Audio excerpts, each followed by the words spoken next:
change it around. It's not too bad, really. It's not too bad.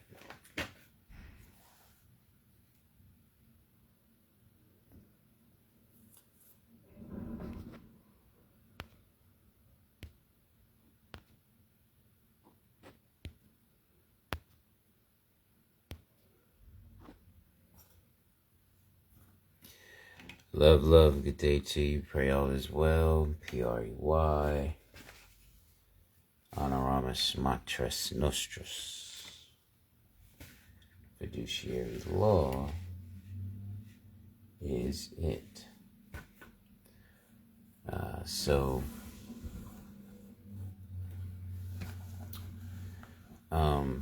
Out of the references that I send to you, right, hit the follow button. I send you 2 messages, link packs. Again, my conversation is you're the owner, you're the creditor in a fiduciary relationship. The agent, the seller, and all those other terms that follow that is the fiduciary owes you the fiduciary obligation. Anything from the United States to Best Buy to, the CEO of the company to the, customer service representative. They owe you the fiduciary obligation. This has been set since time immemorial. So, I'm just talking to you. What I'm giving you is references that help me to comprehend my posture in commerce, and in this thing that's the United States and United Nations and all this type of conversation.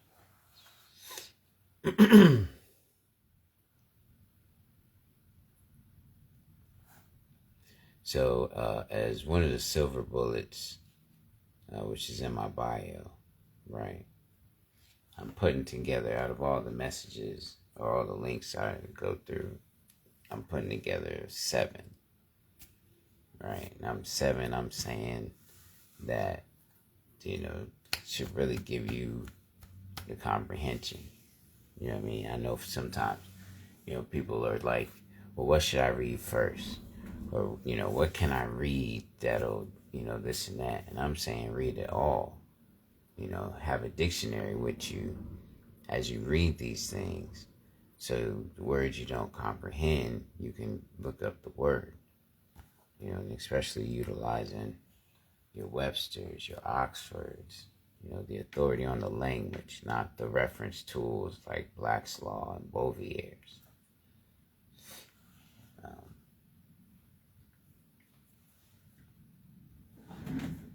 So, like I said, I got 7 of them, that I'm saying, like, okay, out of the links, you read these, and, you can file a lawsuit. You know what I'm saying? Should give you the comprehension to file your counterclaim, to file whatever, to go at whoever harmed you, right? To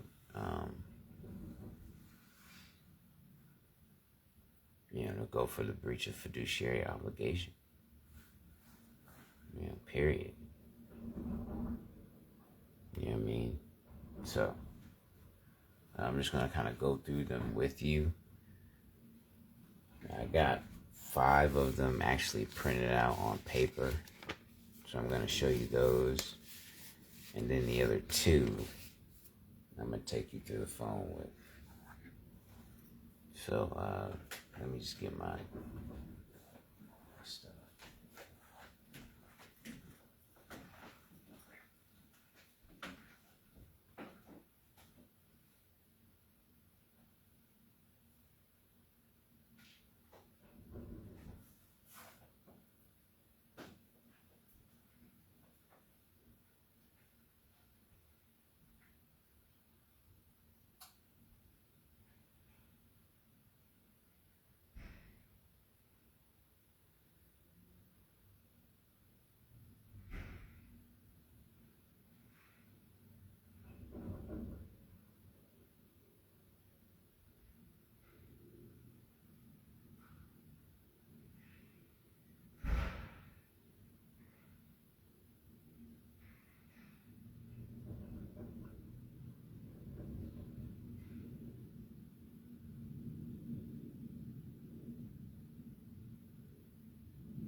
All right, so what I got here for you, I'm just not in any particular order. I'm showing you the 7.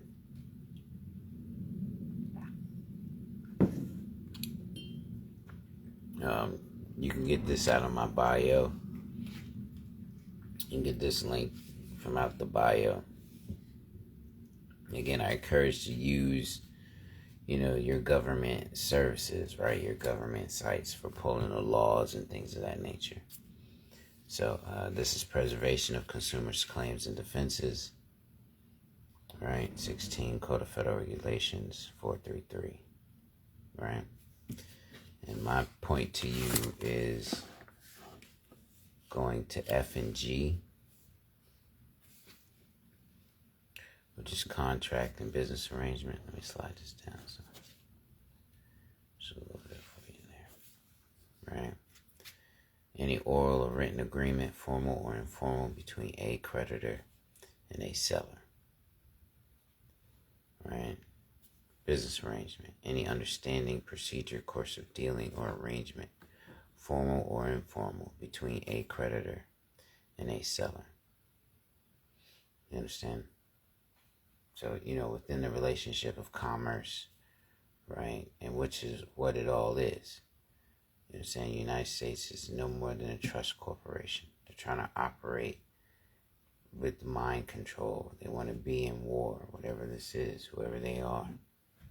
The family of humans. They're hiding behind a story, hiding behind words. Right? So even in, again, what commerce is, contracts and business arrangements, there only stands a creditor and a seller. You know what I'm saying that to you? So either you're the creditor or you're the seller. As a seller, you have fiduciary obligations. As a creditor, you're owed fiduciary obligations.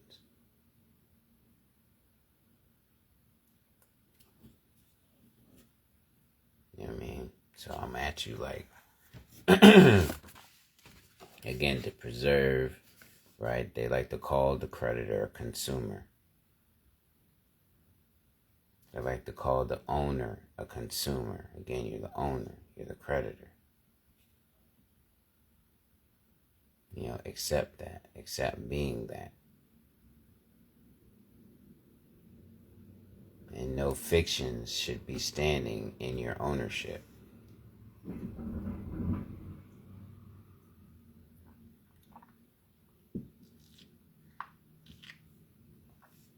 That's what they're doing, is using fictions to stand in your ownership.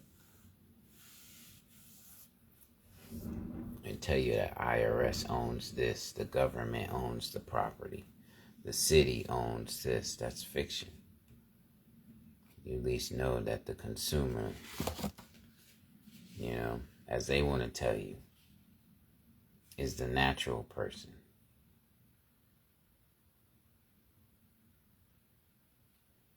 So again, in just having a dictionary with you and reading these titles, they're lying when they talk about the definition of a person.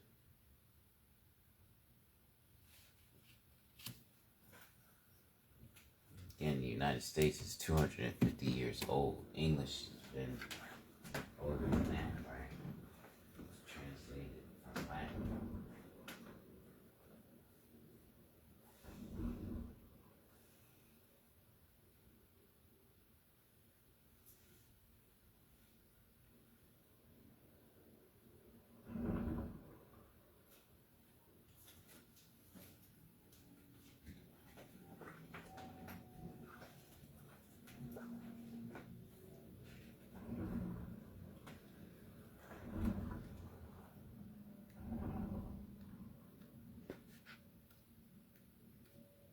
And my point is, it shouldn't be confused with all of this. And that's what they want to do, though, is confuse you. They want you to think you're dead. Especially your name. They want you to think your name, right, is dead. Run away from your family's name.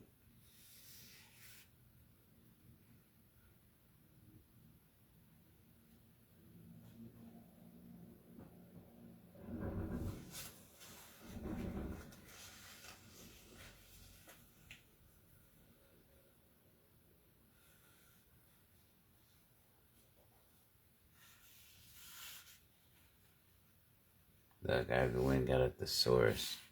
I didn't know this was a thesaurus. But look at person. Okay?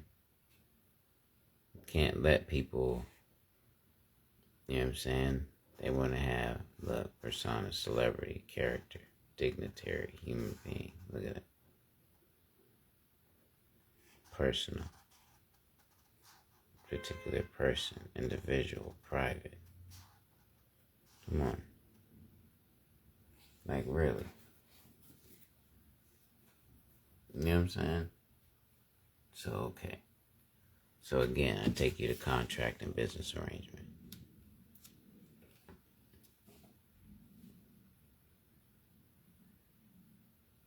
Between a creditor and a seller. A creditor and a seller.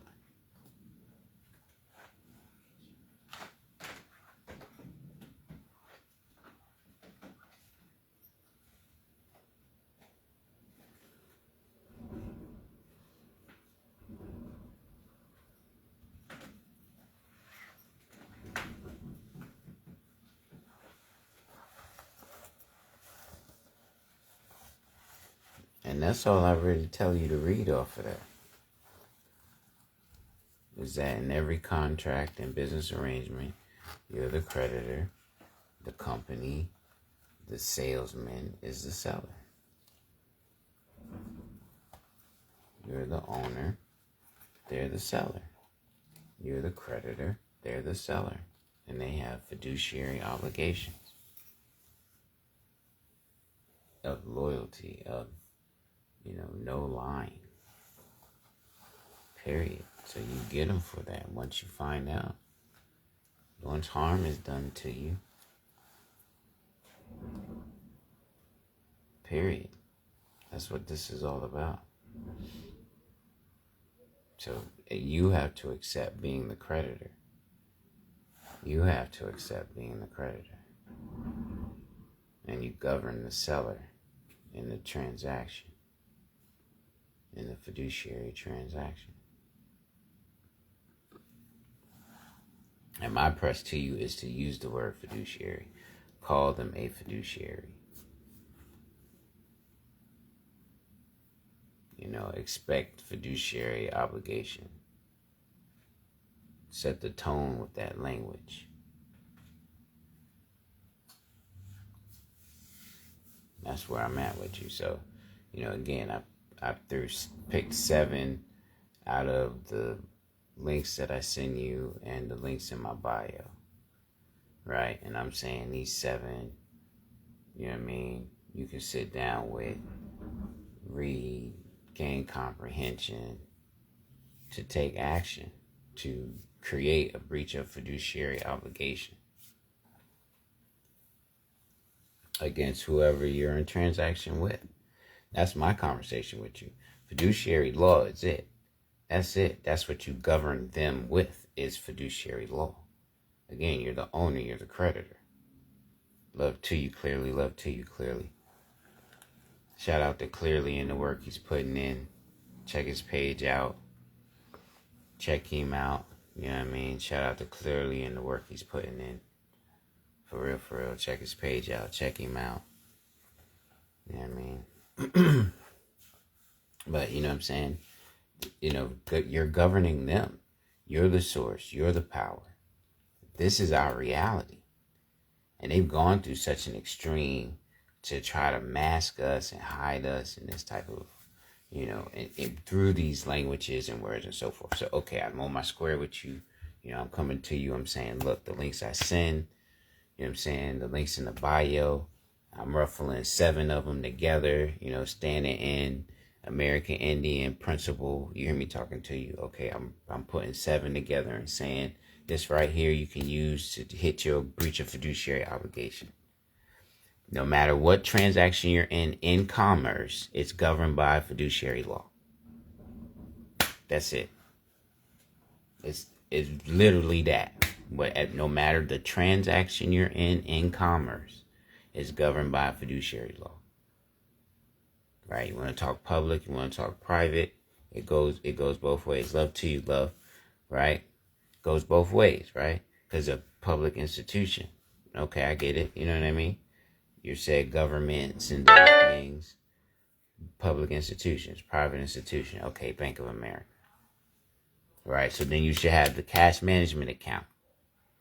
You shouldn't be dealing with Bank of America and you're not doing the fiduciary services. I'm on you. I'm talking to you. I'm at you right now because I'm sending you the links. I'm telling you fiduciary law is it. I'm on my square with you right now. So you shouldn't even be dealing with Bank of America on no commercial side. You should be at the private bank dealing with Bank of America. You should be at the private wealth, whatever that is for whoever you're dealing with. Wealth management, that's where you're supposed to be at. You're the owner, you're the creditor. There's no way around that. I'm sitting here with you. This is just the first reference. I'm not even going in any particular order. I just pull 7 together. You know what I mean? I'm like, boom. Okay. Check these 7 out. You can come with a breach of fiduciary obligation no matter what transaction in commerce. You got to start reading the contract. You're the creditor of the contract. You're dealing with a seller. The seller is calling themselves creditor on your contract. And it's yours because you autographed it, because you okayed it, whatever that is. Now you govern with fiduciary law. The seller is breaching their obligation. Period. Self-dealing. That's what I'm presenting to you. You know what I mean? That's what I'm presenting. But okay, here's the references. Preservation. They like to call you consumer.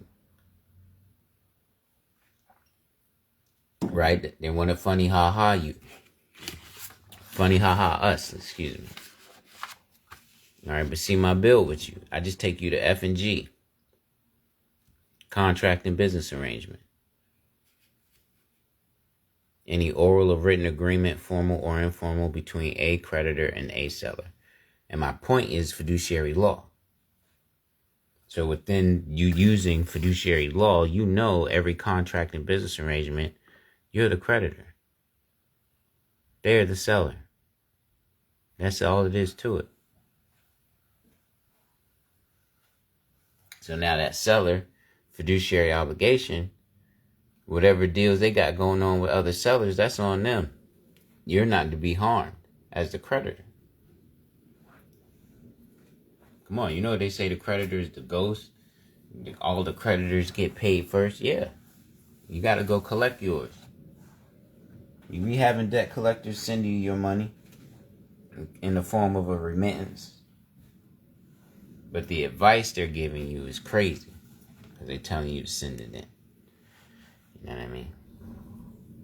That's the wild thing. So, that's what I'm at you about, getting the dictionary and reading Oxford for the language, reading Cambridge for the language, again, the authorities on the English language. Then you look at your reference tools, you know what I'm saying, and see how they're working the word to do what they want to do. That's the real conversation. I work the word, right? I cast a spell to get you to do. You know what I mean? I gain your trust, and then this conversation. I'm talking about, the morals. Again, they charge themselves with the highest moral obligation. You're in a fiduciary relationship. Love to you, Mel. Love to you. Again, you're the creditor in every contract and business arrangement. That's no lie. That's what you have to accept. I'm at you to govern them. Love to you, Kel. Keely, pardon, Keely. Love to you. That's what you have to accept, is that you're the creditor. You have to accept that you're the authority. That's my press on you with fiduciary law. And you govern them accordingly. You govern them with that smoothness, with that suaveness, that magic. That's my conversation with you. So again, I put the links I send, I put 7 together. I'm saying these 7, you can come with the breach of fiduciary obligation no matter what transaction in commerce. All of it's commerce. Court, finance department, whatever, what I'm saying, whatever you want to call it, however, whoever you're dealing with, whatever it is, it's commerce. Period. You know what I'm saying? So, I'm not in any particular order. I got 5 on paper. The other 2 I got on my phone, right? So I'm going to carry with you like that.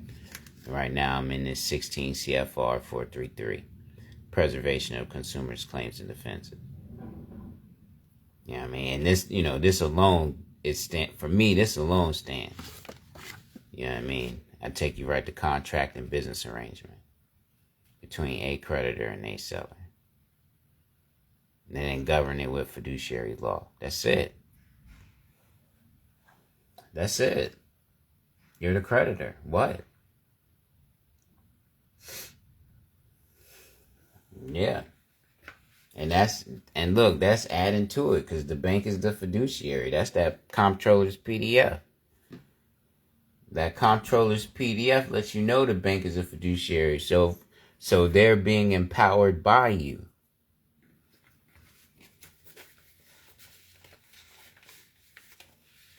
Let me see what I got next for you.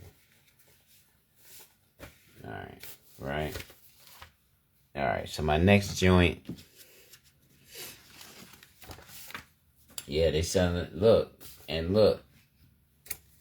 Listen, look, Mel. That's where this comes into play.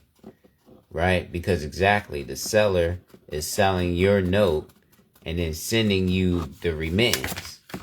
The seller's selling your note and sending you the dividend from the selling of your note and then giving you advice on the dividend to send it in. They're not even disclosing to you the reality of the contract. And that's what this talks about. That FTC joint. That's in my bio. The FTC summary of it is in the bio. That's one of the original silver bullets. Right? And they know you're the owner. That's why it's all on them.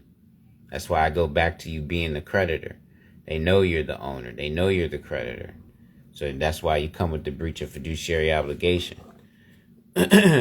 Right? So Statement of Federal Financial Accounting Standards, number 31. Okay? So I'm throwing this at you, right? You see this one right here, right? Statement of Federal. Well, what I can tell you what I'm doing. I'm going over 7 references, right? Now, this is a new one. I haven't sent you this. So you can pull this up now, but I will send it to you.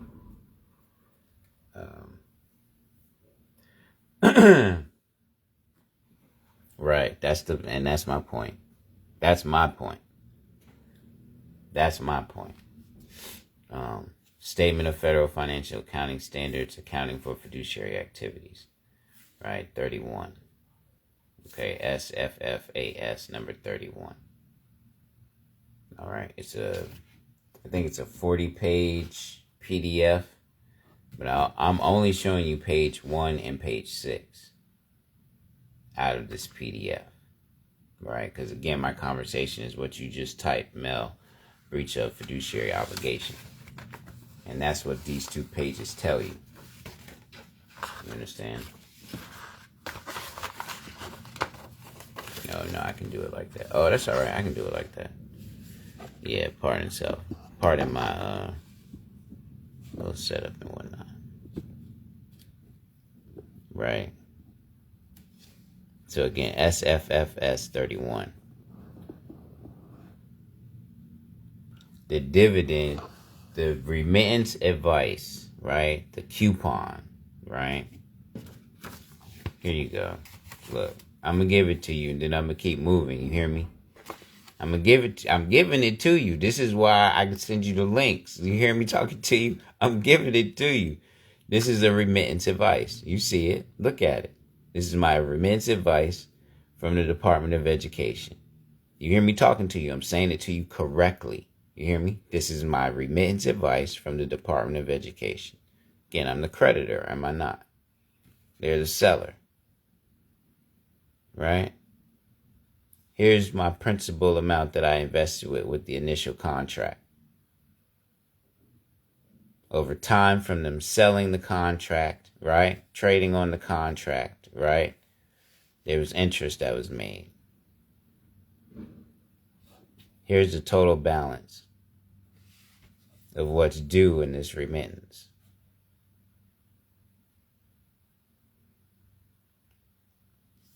account number.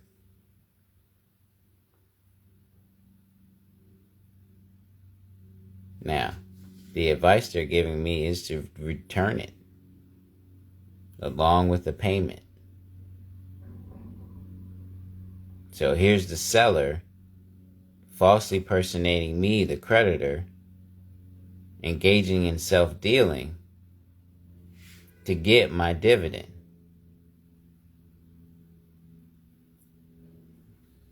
I'm not going to tender them anything. I'm going to liquidate this, Mel.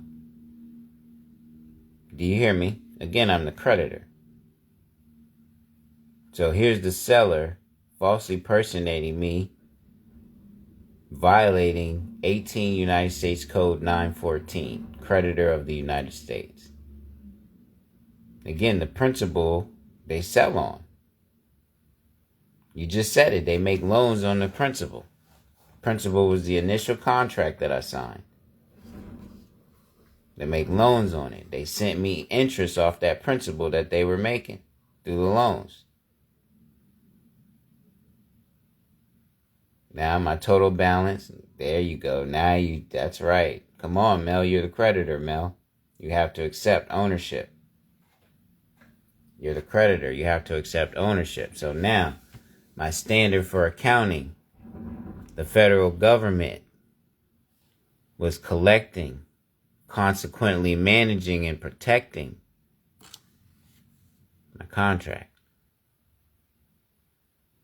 Right? And gave me some interest on it. See, again, you're the creditor. You have to accept that. So now that's why I'm at you about getting a cash management account and working to liquidate, redeem your remittance advices.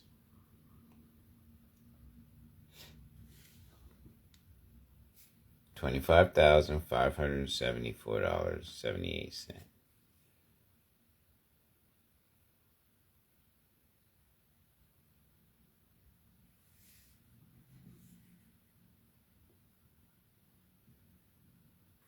Remove the 4 and the 7. You look at yours, though. Pull yours out. Those so-called bills. And they attach this to a statement. You understand?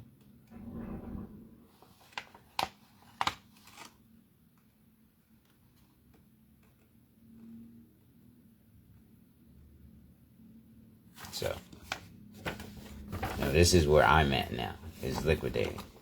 That's what I'm going to use my cash management account for. And I'm going to push the breach of fiduciary obligation. Because even the federal entity advocates for ownership.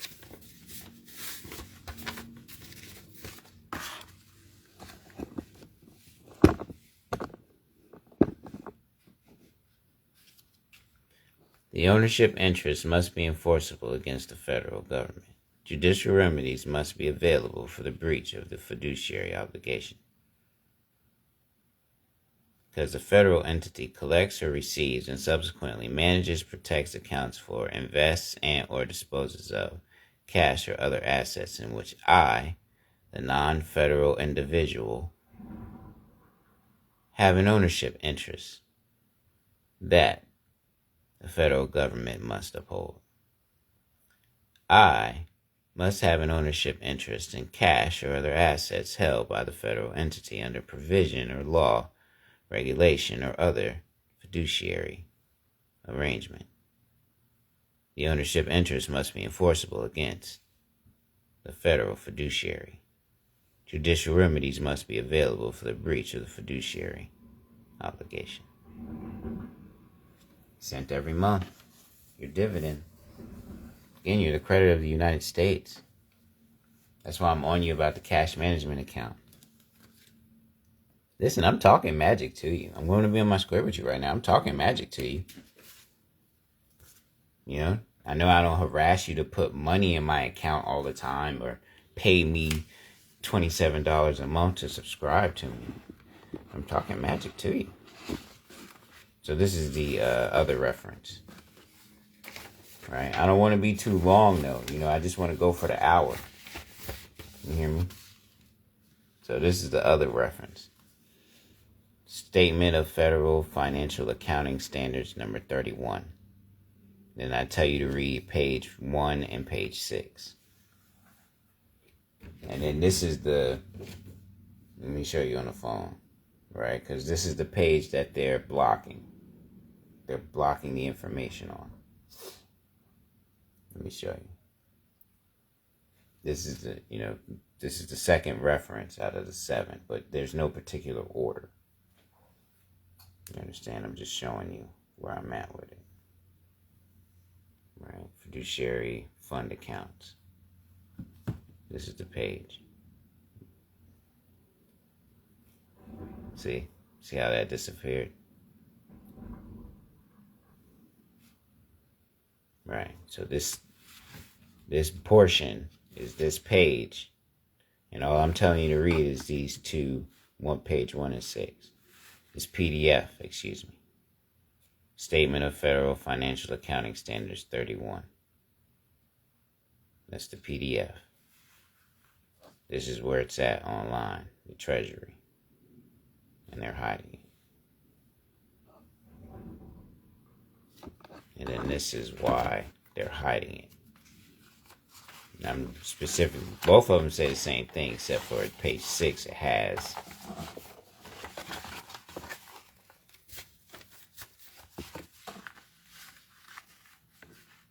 the ownership interest must be enforceable against the federal government. Judicial remedies must be available for the breach of fiduciary obligation. So, you know what I'm saying? That's the second one. I was writing down which one's on my little card. And again, I'm not being in particular order with you. I'm just showing you what it is. They're within your link set, but except for the Statement of Federal. That one you can get. You can download that though. That's what it's called. Statement of Federal Financial Accounting Standards 31. It's actually the acronym SFFAS_31 PDF. Yeah, man. I can do that.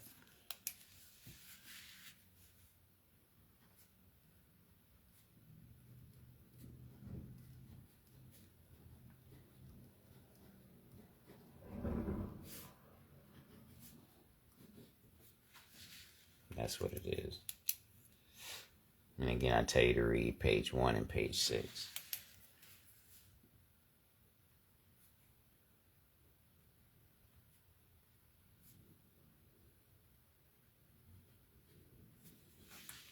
You know what I mean? Of course, you can read the whole thing. You know what I'm saying? Give yourself comprehension and so forth. My push is breach of fiduciary obligation. So, you know what I mean? Right, alright, so the next one. Okay. Because I only want to go for the hour, so I'm not really trying to super build on each one. But I want you to see it because these are in your references. That last one I showed you was new. So, you can grab that. I'll go through the process of sending it. If you hear and you care to receive it, then at least hit me up in the message and I'll send the link to you. But you can, search it. I just told you what it is.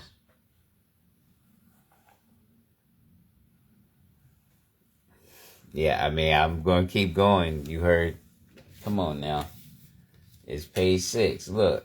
What you want? What you want off the page 6? Come on. What you want? Look, I said I only want to go for an hour. Don't do me like this now. What you want? Tell me what's going on. What you mean by go back to page 6, though? What you want? You know what I mean? The ownership interest must be enforceable against the federal government. The breach of judicial remedies must be available for the breach of fiduciary obligation. You know what I mean? And that's what I'm saying. And so now I move to right. This is what it's titled. Sample complaint alleging violation of 42 USC 1983. Conversion and breach of peace. I just started going through making my edits. Yeah, I mean, not to be too fussy with you, But again, these are, I send you these, the ones I'm saying I send you, that one was new. So if you grab it, grab it. I'm going through the process to update. And maybe I won't, I don't know how I feel about it, but to say it like that, I am advocating it. So again, at least you being here, you want me to send it to you, I'll send it to you. You know what I mean? But I am going to add it into the new messages, or the next messages, I'll say that. All right, so again, it's sample complaint alleging violation of 42 USC 1983, conversion and breach of peace, right? And I also say use this as a sample to file a lawsuit. And then my point to you is, the degree is really titling your instrument breach of fiduciary obligation. You're staying postured as owner, creditor, what I'm saying? You're versing a fiduciary, whether they're, fiduciary John Repo for a repo company, fiduciary so-and-so deputy of etc. county. You get what I'm saying? Keeping that terminology there, keeping that going as such. You're setting the tone, you're setting the titles. They may try to change your paperwork, you feel me? And then you get at the clerk for that. You don't make my paperwork different. Regardless of whatever you got going on, you're supposed to put my documents up as how I got my documents listed and written, word and so forth. So don't edit my documents. That's why you come in with the copies. You hear I'm saying that? And to really write, to really use your hand script is kind of where it's at too, for real. Make a copy of it, then deposit the copies and so forth. But that's my conversation. But again, what I'm saying, versus said fiduciary, John Repo of said company, or John for the repo company, fiduciary Bob, deputy of said county.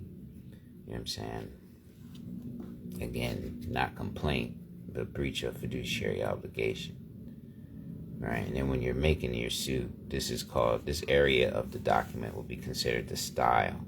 So you'll have, United States District Court as the venue, or, whatever that venue is, location is, again, who's involved.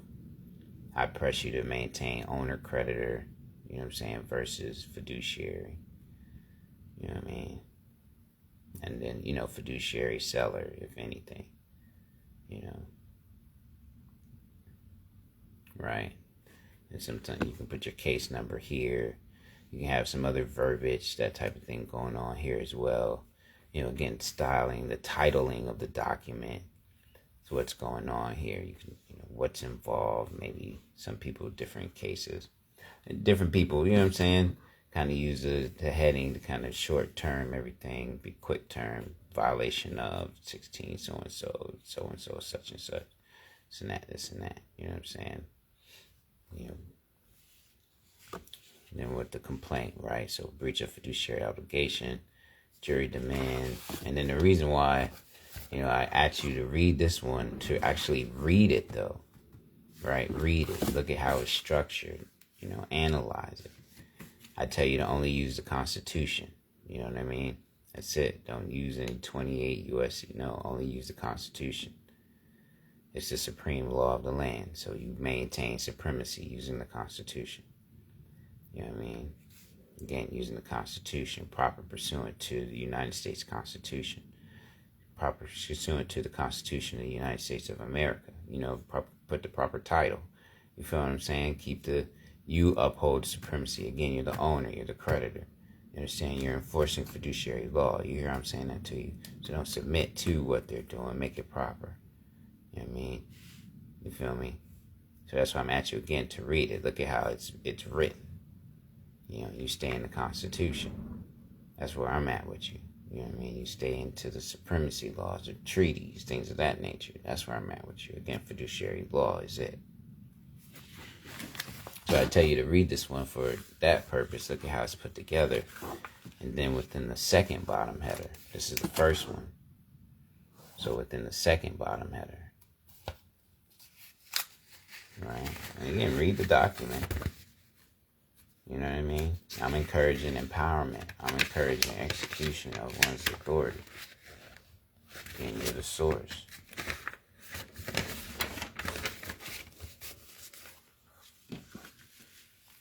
Right? The second header. And what I tell you is, look at the wordplay. Because they try to make the seller the creditor, while masking the creditor under consumer. You see that? So, again, preservation of consumer claims and defenses, right? The consumer, which is whom, you know what I mean? You're the creditor. They like to call you consumer in those different contracts and business arrangements. The seller likes to call you a consumer, and he knows you're the creditor. She knows you're the creditor. So my press to you is, still as the authority, read these things so you know how they're talking about you. You're the owner, you're the creditor.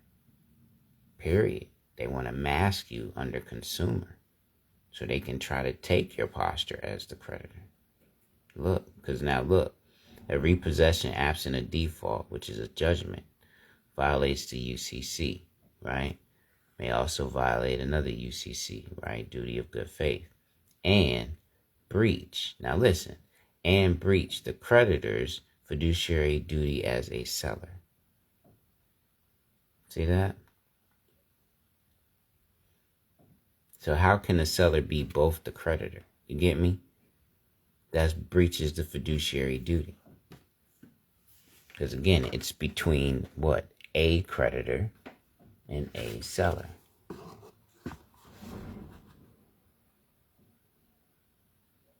So why would the seller call themselves a creditor? Because they're engaged in false personation. That's 18 United States Code 914. Creditors of the United States. That is one of the 7 that I'm talking about. I got to show you that on the phone. Right? So I'm going to walk you into that.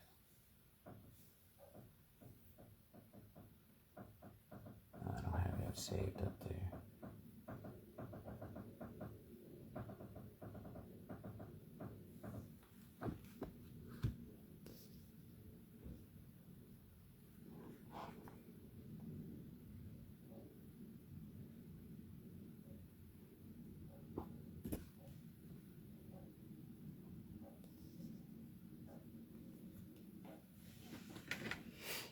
Whoever falsely personates any true and lawful holder of any share or sum of the public stocks or debt of the United States. You're the only true and lawful holder. You're the creditor in the contract. What's the seller doing? Calling themselves creditor. That's false personation. And then what do they do on your remittance? They try to advise you to send in your remittance, which is what? Your dividend. For what? Your contract being sold on the market.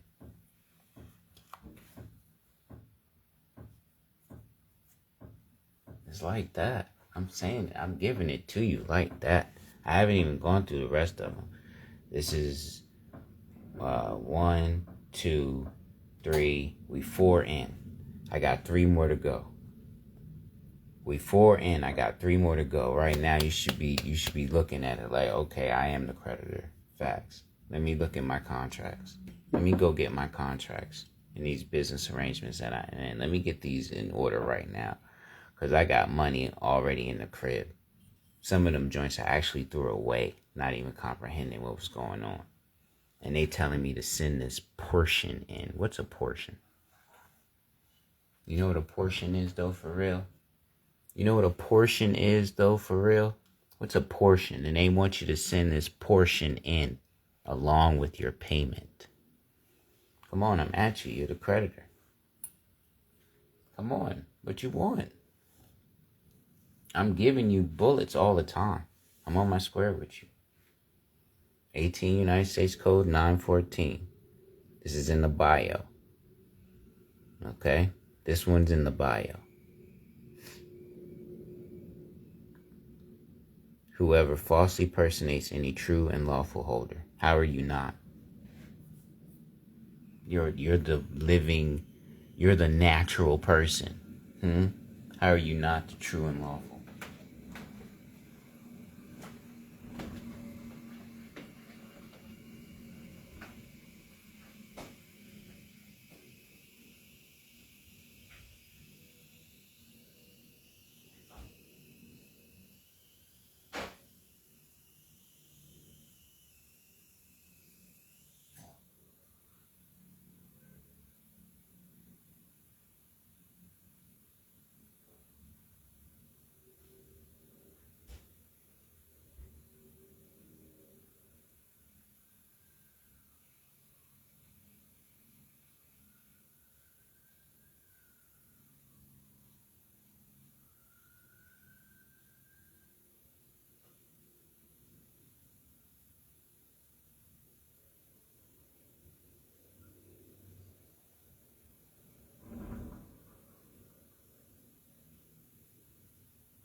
On you right now. Mel, if you still hear Mel, liquidation is correct, sir. You're the creditor of the United States. You've got to take that so serious. You know what I mean? That's why I'm doing the fiduciary workshop. I'm on my square with you. I've found it. That's why I said it's it. Now, procedure and process is a different question. You know what I mean? Because that's what I'm learning on the fly. But what to apply? It's fiduciary law. What to govern with? Fiduciary law. What you need to execute? Fiduciary law. Comprehend? Fiduciary law. Engage? Fiduciary law. And it's about the use of the language. And porting that moral obligation upon them. That's what it is. So the references I'm showing you is so you keep saying the word fiduciary and govern them accordingly. You hear me saying that to you?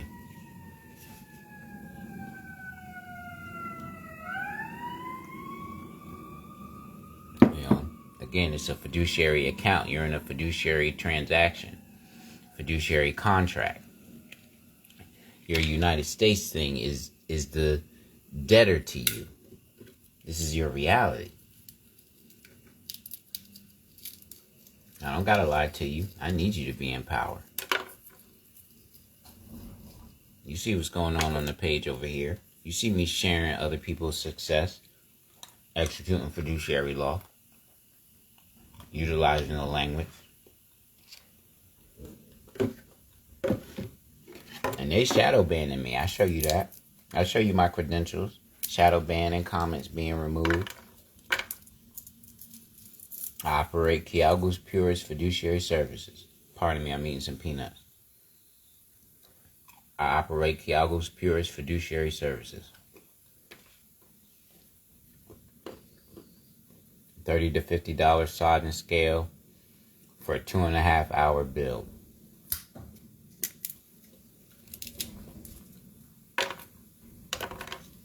And I already sent you the links.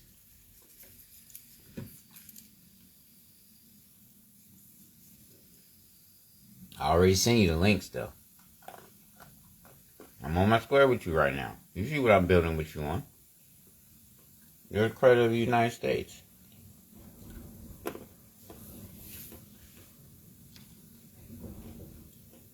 Everything's governed by fiduciary law.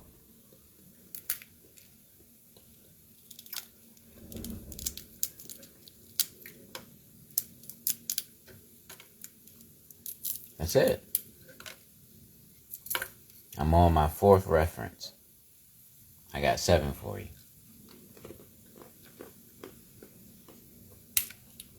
Come on, let's go. It's a fiduciary account that you got with the bank. That promissory note that they're selling. Come on, I'm going to give you the other digital reference because I don't have it on paper. So that's fiduciaryaccounts.pdf. I send you that.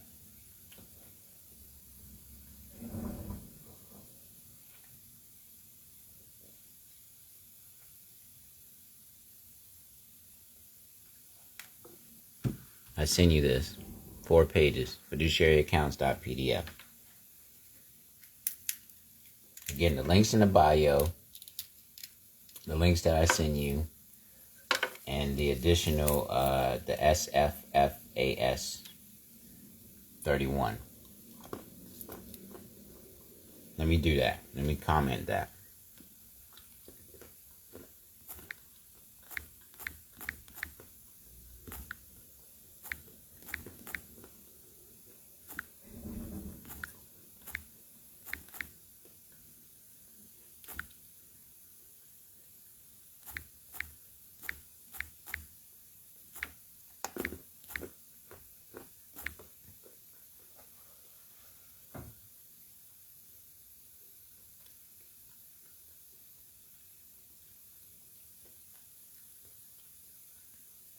Okay. So that's the new one. Right? I haven't sent that out. That's why I'm pinning it, saying to download it. I haven't sent it out. But I'll tell you to read page 1 and page 6. I should have put that in there too. Download it, read page 1, page 6. Right? Where am I at with my time? I still got how many more? 3 more plus this.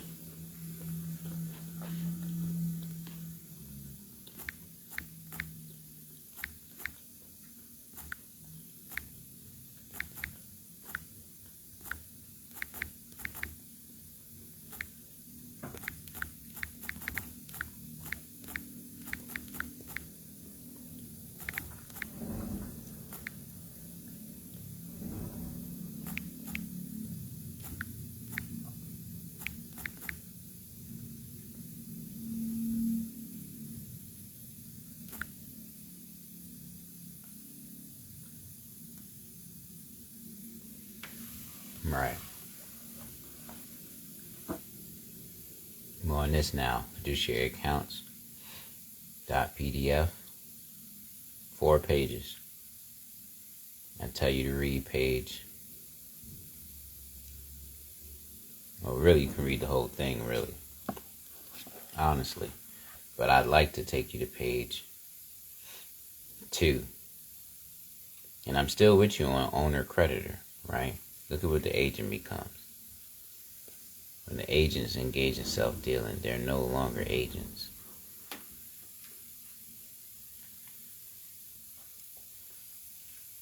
The first requirement above will not be satisfied if the purported agent or the custodian, right? Again, it said fiduciary, has entered into a debtor-creditor relationship with the owner. So again, they're the debtors. So look at some of the contracts that you're in. Are they calling you a debtor on the contract? You hear I'm saying that to you? Are they calling you a debtor on the contract? What up, Maya? Shout out to Maya, the mother of the original mother of civilization. She got a 24-hour lock shop going on. She got the crazy internal affairs case going on too. Shout out to her. Her aid in Jess's freedom release. Much love to you as well. Yeah, I'm just saying, like, I got 7, the references that I send. I'm saying, here's 7 that you can read. So you'll always come with the breach of fiduciary obligation. So I'm going through them. Just showing them, really. There's nothing but the same joints I send. I'm being redundant. I'm being repetitive with you. Excuse me, I mean some peanuts. Because again, you're the owner. You're the authority. So come with that breach of fiduciary obligation. Period. Every transaction you're in commerce is a fiduciary transaction. It's a fiduciary account. And you've got to label it as such. And you govern everything by fiduciary law. That's it. You talk to these individuals with the fiduciary language to govern them. You're the owner. You're the sovereign. You know what I'm saying? Period. This is the reality. So, my conversation with you is, here are these references. You hit the button, I'm already sending you links in reference to. You know what I mean? You hit the button, I'm sending you the links. Boom. You over here because I'm talking this fiduciary law. What is it? What's going on? What you mean? Why you keep saying this? Why you keep putting this out there? Or you over here, you on your Indian conversation and stepping into that. Or you over here and you've been in the mix. Now you see, you know what I'm saying? However it may go. But okay, I'm taking responsibility on a platform to say to you, fiduciary law is it. And you apply it in everything. You govern in everything with that principle. Your Constitution comes out of that principle. The treaties come out of that principle. And then to be the American Indian, you've been involved in this since time out of mind.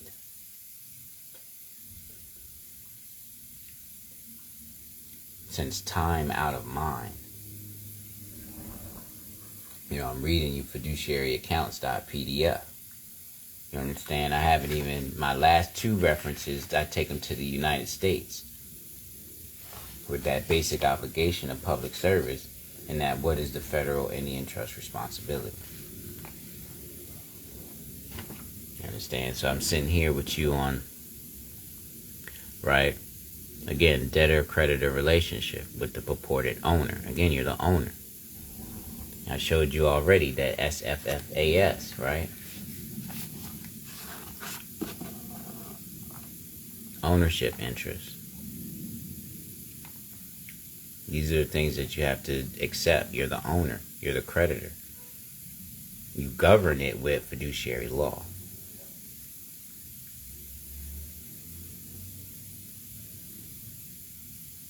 That's what you govern it with. So now you got to get your language up and use the language that encompasses fiduciary law.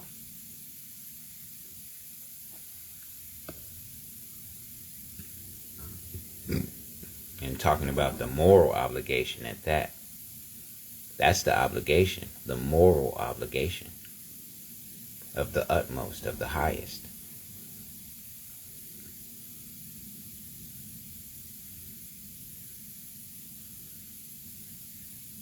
So just like you think of the people, right? And that energy for the people that you have, that's the same to expect from these servants. Who have taken the vow and the oath to serve the people. So that's the energy you carry for yourself. And you're the owner, you're the creditor. And you don't let them defame you by listing you as something else that you're not. That's a sin by the debtor, the fiduciary.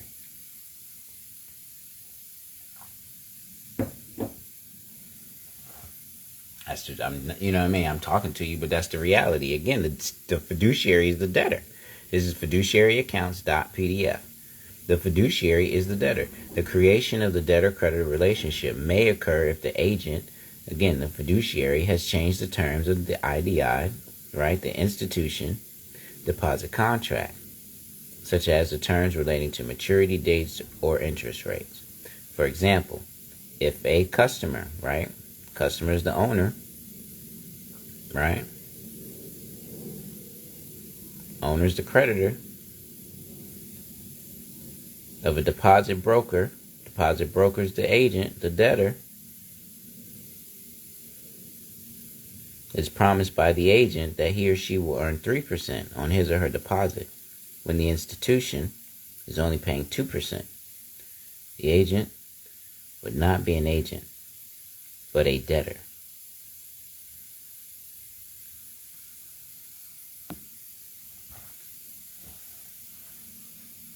So, you know what I mean? Like, again, you're the owner, you're the creditor. The agent is the debtor. The fiduciary becomes the debtor. And that's the terminology you use. You call them a fiduciary.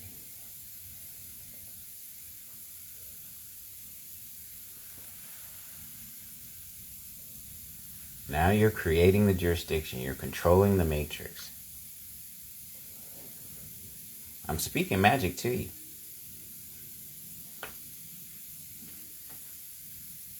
I'm not lying to you. That's why I'm over here doing what I'm doing. That's why I'm shadow banned. They remove my comments. They try to disable the account 5 different times. I got some of your so-called gurus, or not your, but some of these so-called gurus blocking me from the page. I get messages from individuals all the time of private or of blocked posts that I can't see. You know? And I'm glad. You hear me saying that to you? Because that lets me know how powerful fiduciary law really is.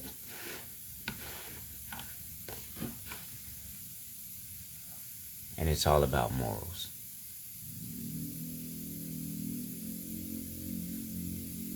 It's all about morals. Again, the agent becomes the debtor. You get that? Why would I be the agent? To my name. You hear me? I operate as an agent. I operate Kiagu's Purest Fiduciary Services. So I uphold the fiduciary standard when I'm engaging other creditors, other owners. But I'm not going to be an agent to my name. I'm going to be the owner and the creditor of my name. And demand from other fiduciaries the proper, accurate, correct service. And I don't even know what you're doing. I don't even know what you got, but I know you're not supposed to be lying to me. So I can smell you lying. Look at your documents. You're calling yourself the creditor on the document. Come on. Let me talk fiduciary law to you. You're the seller. You have the fiduciary obligation. I know you don't have any instruments listing yourself as creditor, correct?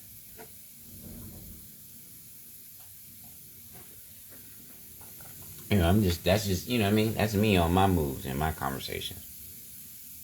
But I set the tone with fiduciary law. I do that. I do come in and establish that I am aware of fiduciary law and the obligation that's due to me in this transaction. I do that. Especially we're on record. Oh yeah, call me with a recorded line. Come on, let's go. Again, I'm reading fiduciaryaccounts.pdf. This is in your packs. Who's the debtor? The agent is. The agent is the fiduciary. Who is the debtor? The owner is the creditor.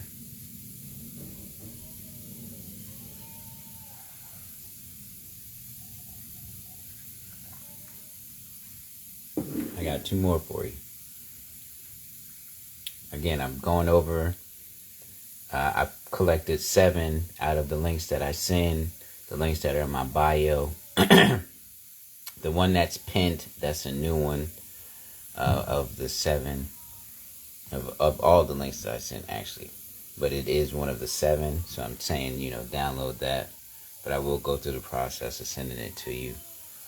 But that's exactly what it is, 31. Okay. And so my next one with you, basic obligation of public service. Right. And I put this reference to you from the Department of Interior's.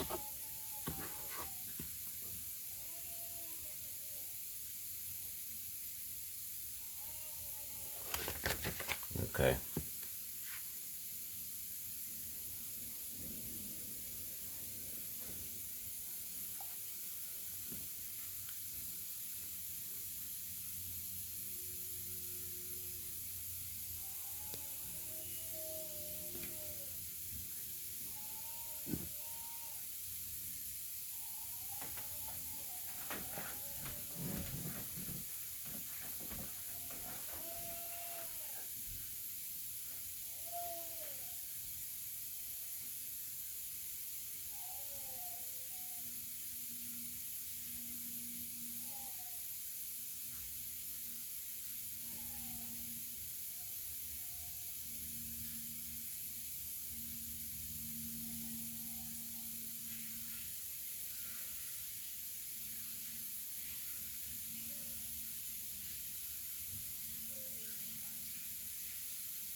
I appreciate your patience.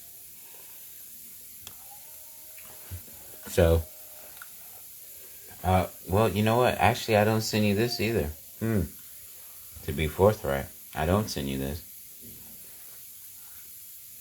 But again, this is your basic obligation of public service from your Department of Interiors.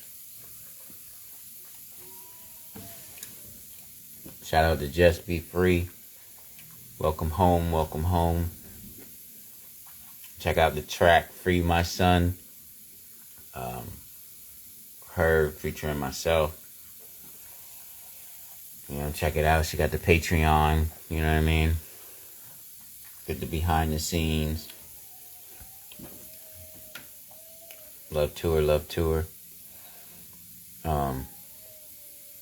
So yeah, I do apologize. I don't send you this, and I don't send you what is the Federal Indian Trust either.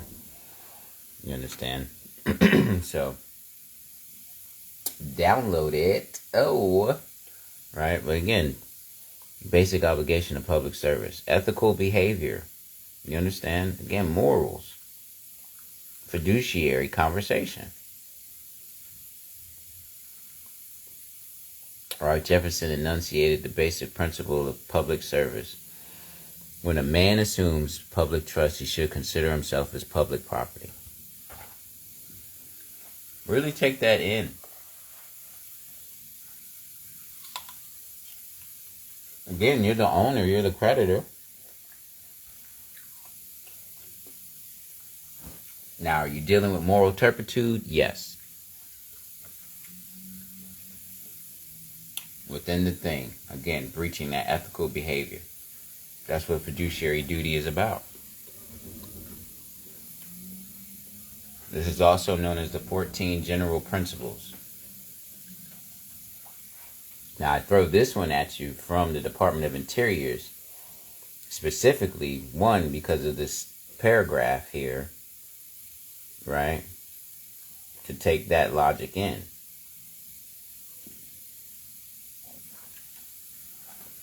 This sentiment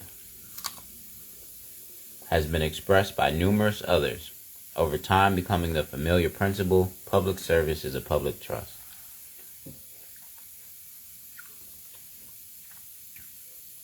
The public servant is a public fiduciary.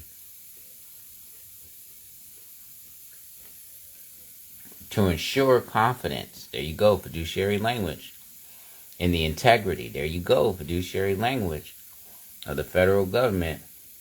Huh? And I showed you what? From that statement of accounting, how they want you to come with that breach of fiduciary obligation.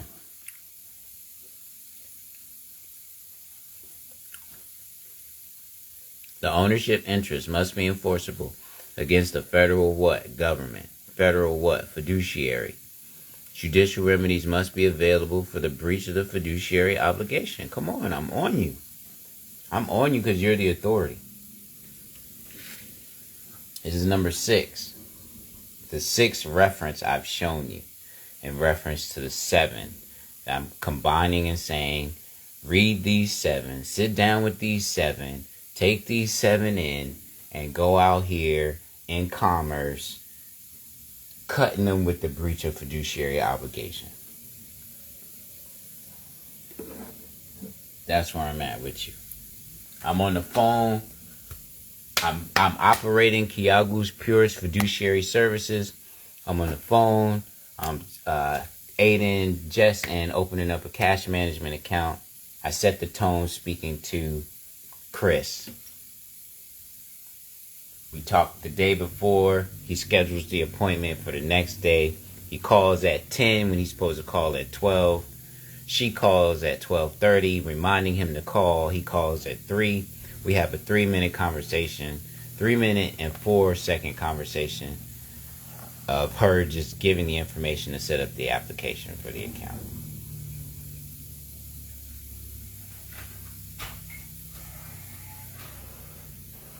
Yo. Yeah, okay.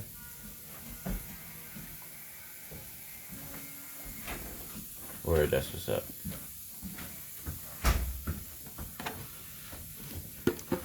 How's everything?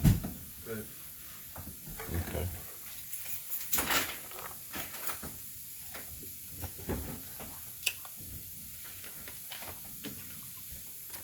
Let me transfer.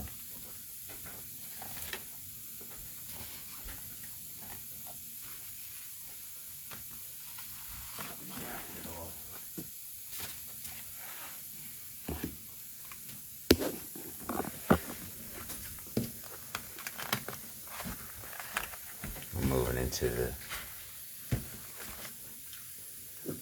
other location. Yeah, but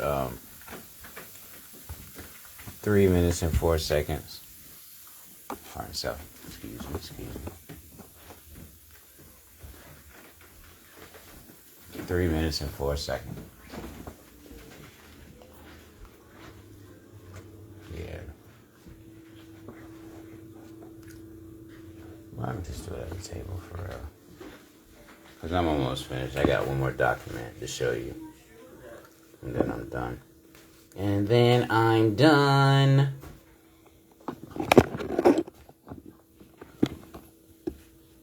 Appreciate you rocking with me.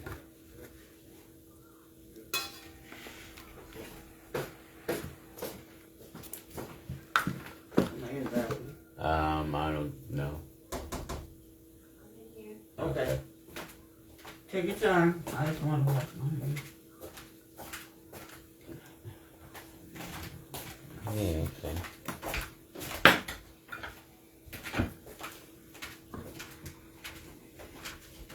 I think I'm gonna have to get a sandwich from the store too, because I'm not feeling good. So what do you want to do? I need to go to the store. Then you gonna go get a sandwich and we gonna eat again? Those pieces are light, but I might just get a sandwich now that you said that. Well, then go. Yeah, You might as gonna go well get a get sandwich it. now? Yeah, I guess so. I was just saying that because I wasn't feeling good, I didn't want to go outside. That's what I said I was going to go to the store. Oh. I think it might be from, And about what? it's probably from MRI. What happened with the MRI? If I'm not mistaken, radiation. I know when I closed my eyes, it was all so weird. But it's not that much. Alright, so Just doing your business. Yeah. Well, I'm just hungry. So I'm just hungry. Okay. Well, wash your hands and help me get this started.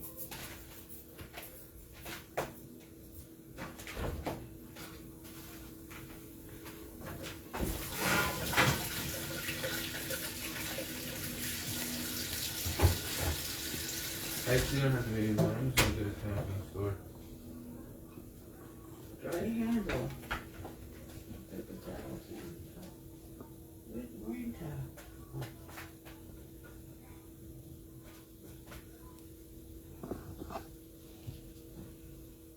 Alright, so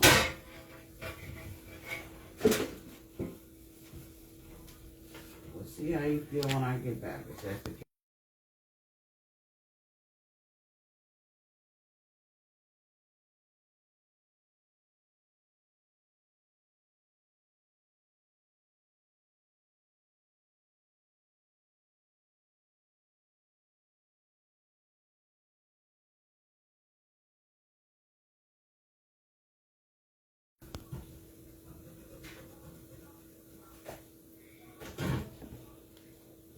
alright, so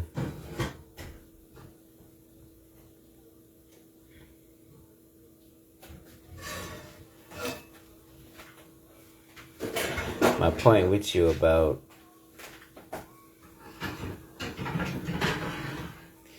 basic obligation, ethical behavior, service is a trust.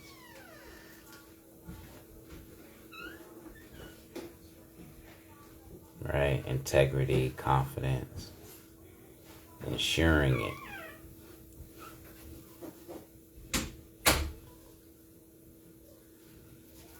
Ethical behavior.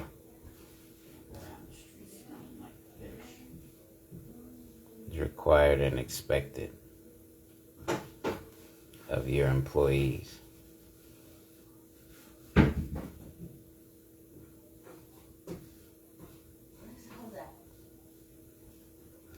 Fundamental principles.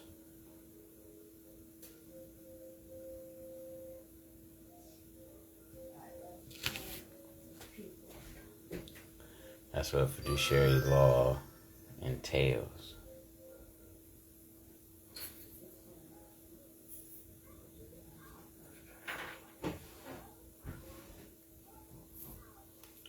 That's what the use of the language is about. When you're casting spells, you are dispelling spells, you are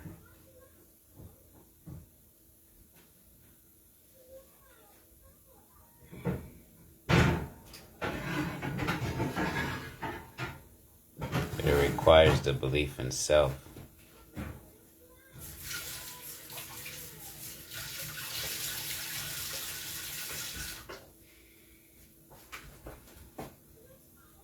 The self-responsibility. And to quicken one's comprehension, to increase one's standing.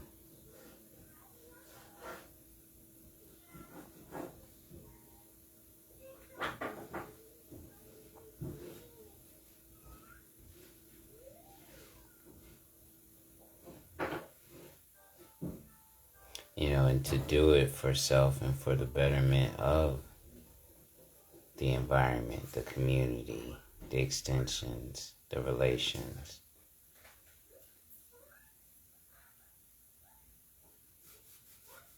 So I go back to saying to you, you have to accept that you're the authority and that responsibility of that authorship. With the words being used, spoken, written, signed, breathed, hummed.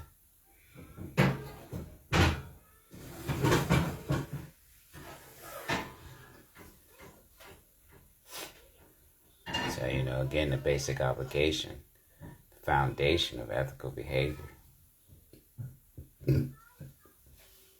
is that public service is a public fiduciary.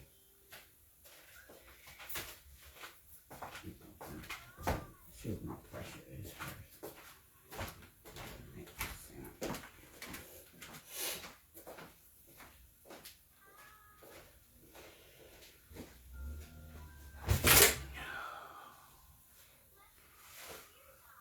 Okay, so I got one more for you. We're beyond an hour. What is the Federal Indian Trust?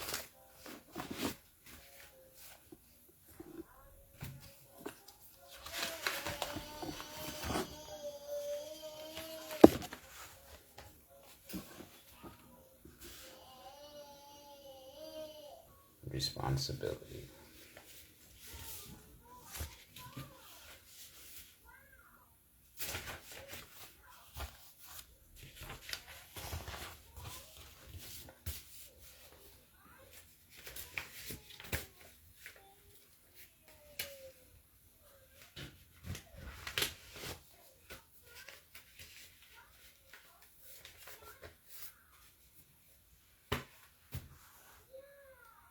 A lot of my conversation is, what's the Indian story in your family?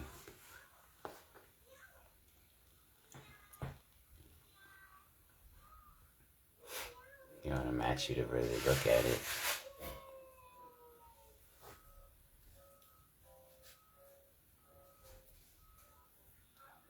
So, the basic obligation is the moral obligation of the highest responsibility and trust.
Yeah.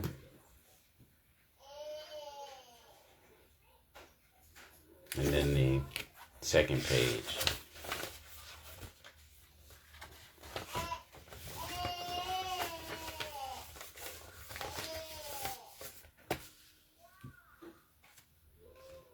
The federal Indian trust responsibility is also a legally enforceable fiduciary obligation, part of the United States.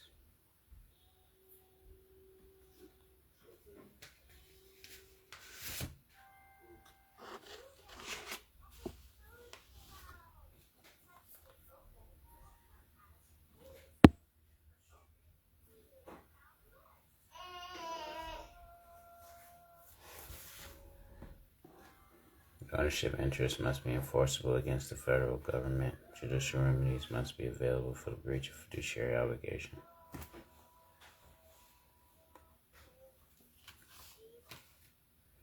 Federal Indian trust responsibility is also a legally enforceable fiduciary obligation on the part of the United States. The ownership interest must be enforceable against the federal government. Judicial remedies must be available for the breach of the fiduciary obligation.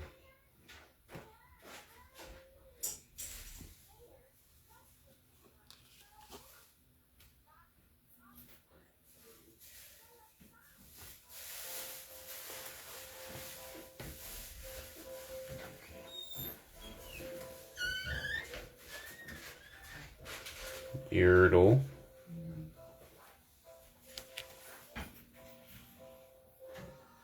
Yeah, try to wait for you. Some sliced.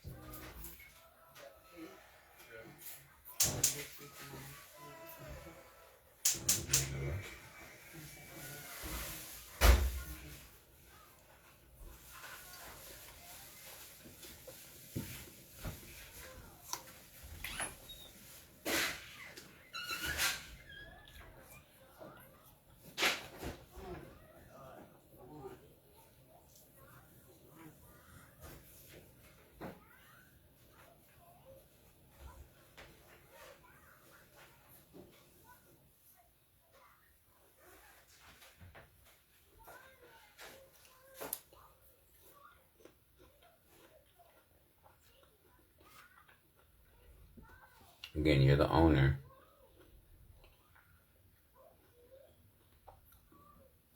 You enforce the breach of fiduciary obligation.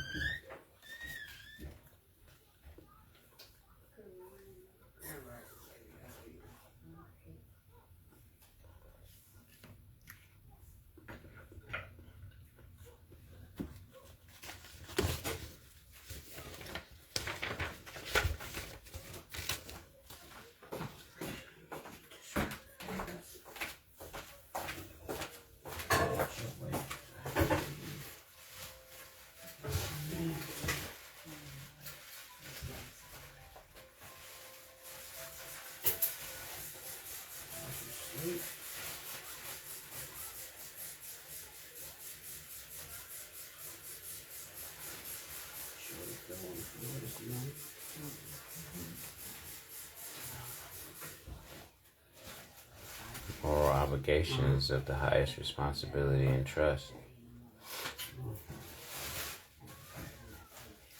Moral obligations of the highest responsibility and trust.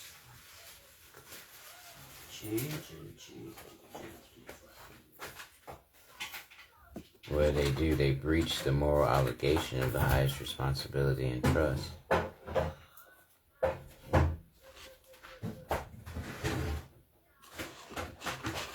That's what I got for you.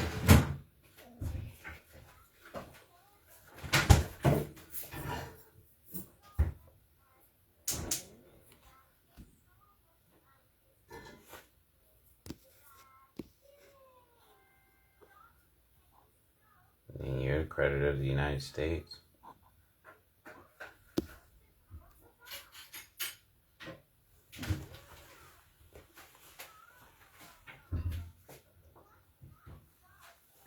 You're in a fiduciary relationship.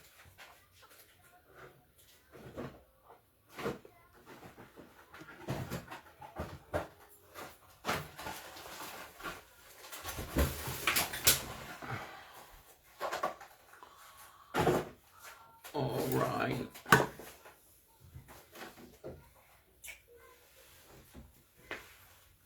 Yeah.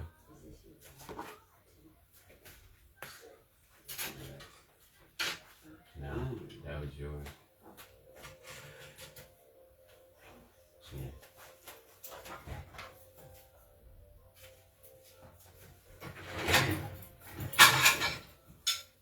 And it's got lemongrass in it. Thank you.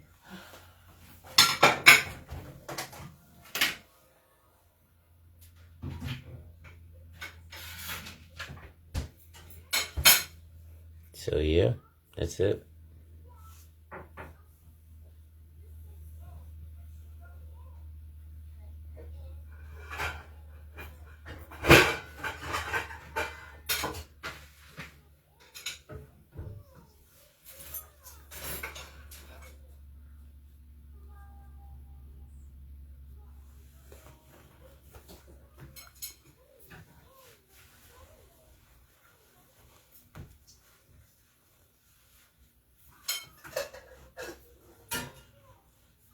You know, study being the owner, study being the creditor, study fiduciary law.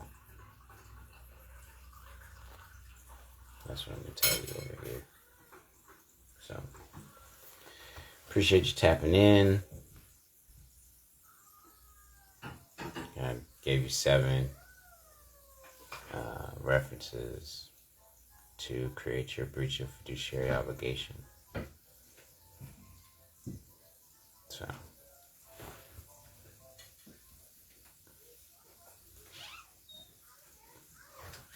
this is 1. We've got the pin 1, the SFFAS in there. Basic obligation of public service from the Department of Interiors.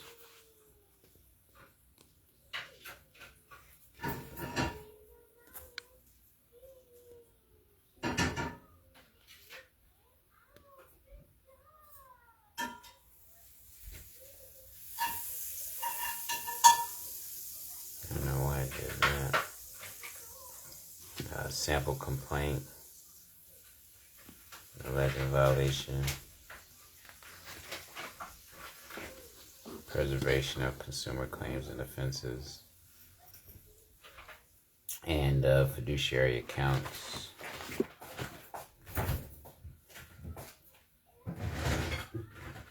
.pdf.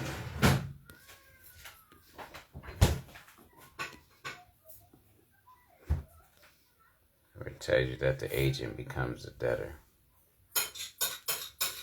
That the United States is your debtor.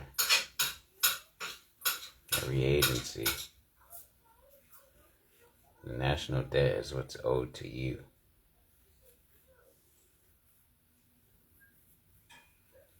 And you're the creditor. That's what you have to accept. Alright. Honoramus matras nostras. Fiduciary law is it. Love be with you.